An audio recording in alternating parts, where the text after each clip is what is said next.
ខ្ញុំចង់ឲ្យបងប្អូនខ្មែរយើងមិនដឹងអំពីអឺអឺយើងដឹងហើយថាយើង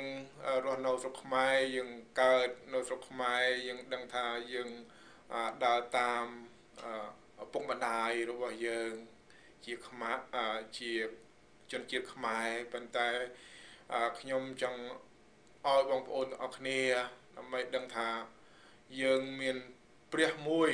ដែលជាព្រះអង្គសង្គ្រោះនៃយើងដែលយើងត្រូវតែជឿព្រះអង្គជាព្រះអង្គសង្គ្រោះនៃយើងគឺព្រះនាមព្រះអង្គព្រះយេស៊ូវគ្រីស្ទទ្រង់ជាព្រះដែលបង្កើតផ្ទៃមេឃនិងផែនដីបង្កើត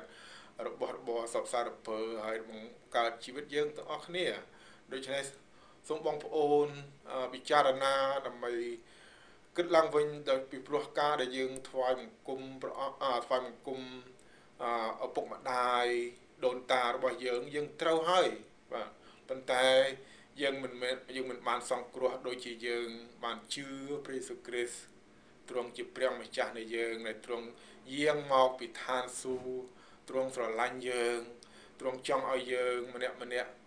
ទាំងអស់គ្នាមនុស្សលោកទាំងអស់បានសង្គ្រោះដោយសារព្រះនាមព្រះអង្គពីព្រោះព្រះអង្គមានបន្ទូលថាទ្រង់ជាផ្លូវជាសេចក្តីពិតហើយជាជីវិតបើមិនមកតាមខ្ញុំនោះគ្មានអ្នកណាទៅឯព្រះវរបិតាបានទេដូច្នេះឋានសួគ៌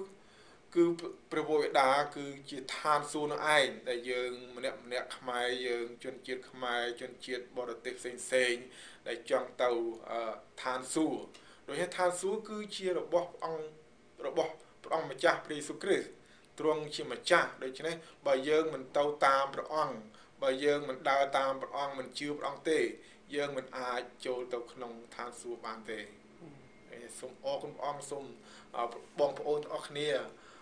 ខ្ញុំសូមសំពះបងប្អូនដើម្បីដើរតាមព្រះអង្គព្រះយេស៊ូវគ្រីស្ទរបស់យើងដែលទ្រង់ជាម្ចាស់នៃយើងបងប្អូនគ្នាហើយព្រះអង្គនឹងជួយយើងឲ្យយើងបងប្អូនគ្នាដូច្នេះបងប្អូនទាំងអស់គ្នាមិនខកបំណងដែលដូនតារបស់យើងឪពុកម្ដាយរបស់យើងដែលកាត់បំណងឲ្យយើងបងប្អូនគ្នាបាន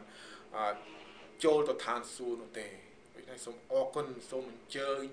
បងប្អូនទាំងអស់គ្នាជឿព្រះអង្គឲ្យឆាប់ពីព្រោះពេលវេលាខ្លីណាស់ហើយសូមអរគុណ